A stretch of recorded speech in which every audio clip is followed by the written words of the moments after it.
भगवान शंकर के 11वें अवतार कहे जाने वाले हनुमान जी का व्रत और पूजन करने से पूरी होती है हर कामना। जय हनुमान जी, जय श्री राम। आप सभी को स्वागत है हमारे YouTube चैनल पर। आप सभी का दिन शुभ और मंगलमय हो। भगवान भोलेनाथ और माता पार्वती की कृपा आप सभी को सदैव बनी रहे। आज हम लोग मंगलवार व्रत की कथा को सुनेंगे। ऋषिनगर में केशवदत्त ब्राह्मण अपनी पत्नी अंजलि के साथ रहता था। केशवदत्त के घर में धन संपत्ति की कोई कमी नहीं थी। नगर में सभी केशवदत्त का सम्मान करते थे, लेकिन केशवदत्त संतान नहीं होने से बहुत चिंतित रहता था।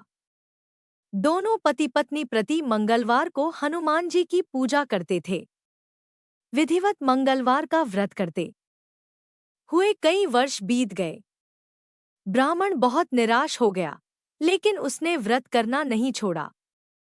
कुछ दिनों के बाद केशवदत्त हनुमान जी की पूजा करने के लिए जंगल में चला गया। उसकी पत्नी अंजलि घर में रहकर मंगलवार का व्रत करने लगी। दोनों पति पत्नी पुत्र प्राप्ति के लिए मंगलवार का विधिवत व्रत करने लगे। अंजलि ने अगले मंगलवार को व्रत किया, लेकिन किसी कारणवश उस दिन अंजलि हनुमान जी को भोग नहीं लगा सकी और उस दिन वह सूर्यास्त के बाद भूखी ही सो गई। अगले मंगलवार को हनुमान जी को भोग लगाए बिना उसने भोजन नहीं करने का प्रण कर लिया। 6 दिन तक अंजलि भूखी प्यासी रही। 7वें दिन मंगलवार को अंजलि ने हनुमान जी की पूजा की, लेकिन तभी भूख प्यास के कारण अंजलि बेहोश हो गई। हनुमान जी ने उसे स्वप्न में दर्शन देते हुए कहा, उठो पुत्री, मैं तुम्हारी पूजा पाठ से बहुत प्रसन्न हूँ। तुम्हें सुंदर और सुयोग्य पुत्र होने का वर देता हूँ। यह कहकर हनुमान जी अंतर्धान हो गए।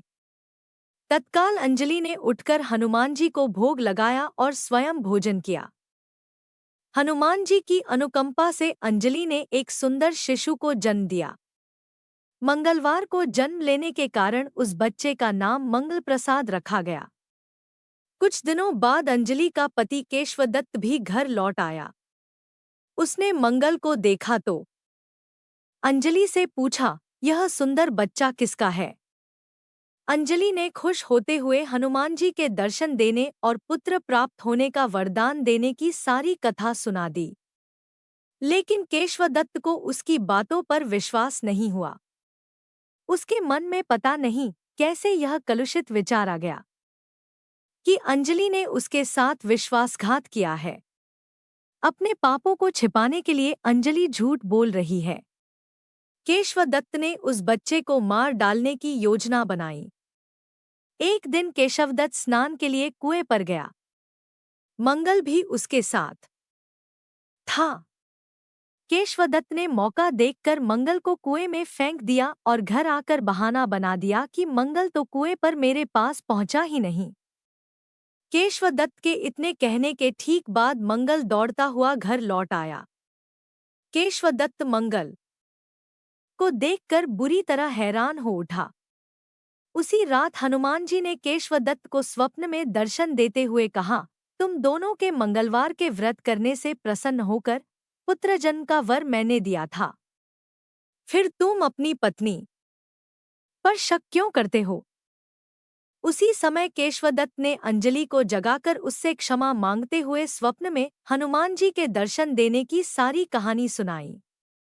केशवदत्त ने अपने बेटे को हृदय से लगाकर बहुत प्यार किया। उस दिन के बाद सभी आनंदपूर्वक रहने लगे। मंगलवार का विधिवत व्रत करने से केशवदत्त और उनके सभी कष्ट दूर हो गए। इस तरह जो स्त्री पुरुष विधिवत मंगलवार का व्रत करके व्रत कथा सुनते हैं, हनुमान जी उनके सभी कष्ट दूर करके घर में धन संपत्ति का भंडार भर देते हैं। शरीर के सभी रक्त विकार के रोग भी नष्ट हो जाते हैं। जो मनुष्य मंगलवार व्रत कथा को पढ़ता या सुनता है और नियम से व्रत रखता है, उसे हनुमान जी की कृपा से सब कष्ट दूर होकर सर्व सुख प्राप्त होता है और हनुमान जी की दया के पात्र बनते हैं। अब हम लोग मंगला गौरी की कथा को सुनेंगे। एक दिन की बात है, उस साहूकार के घर में साधु आए।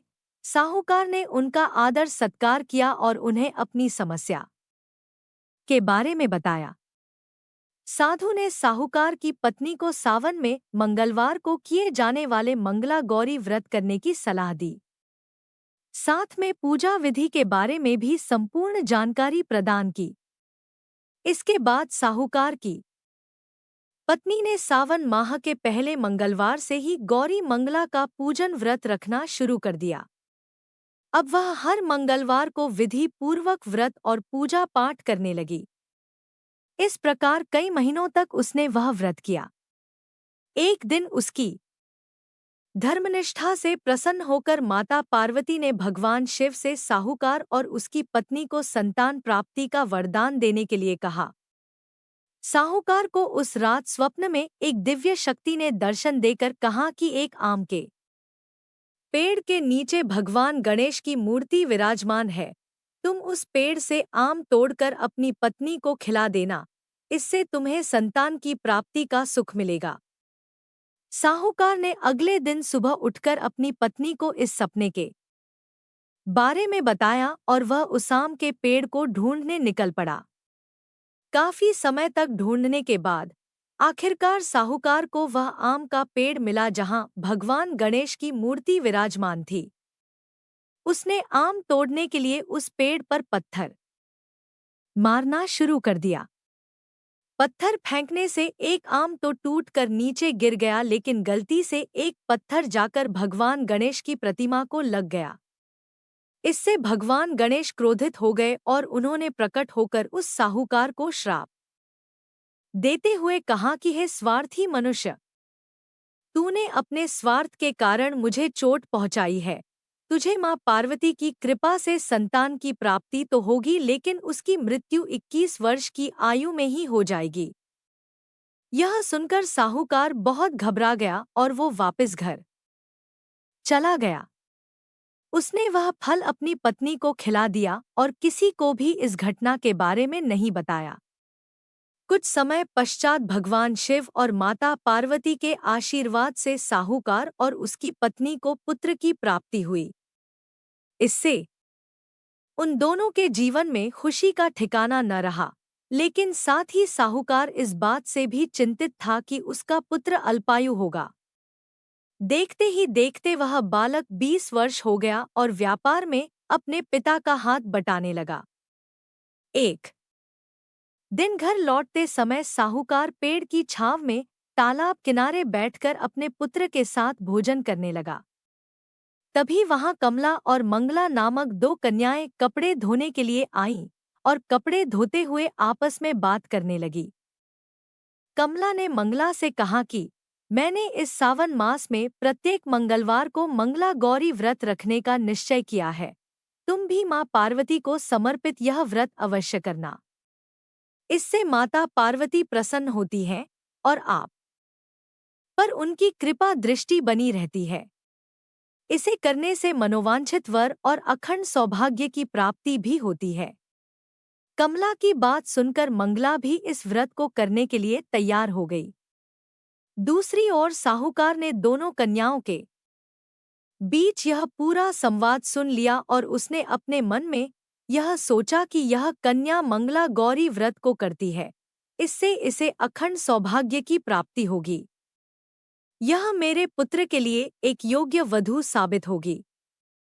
ऐसा सोचकर वह उन दोनों के विवाह का प्रस्ताव कन्या के पिता के पास लेकर गया।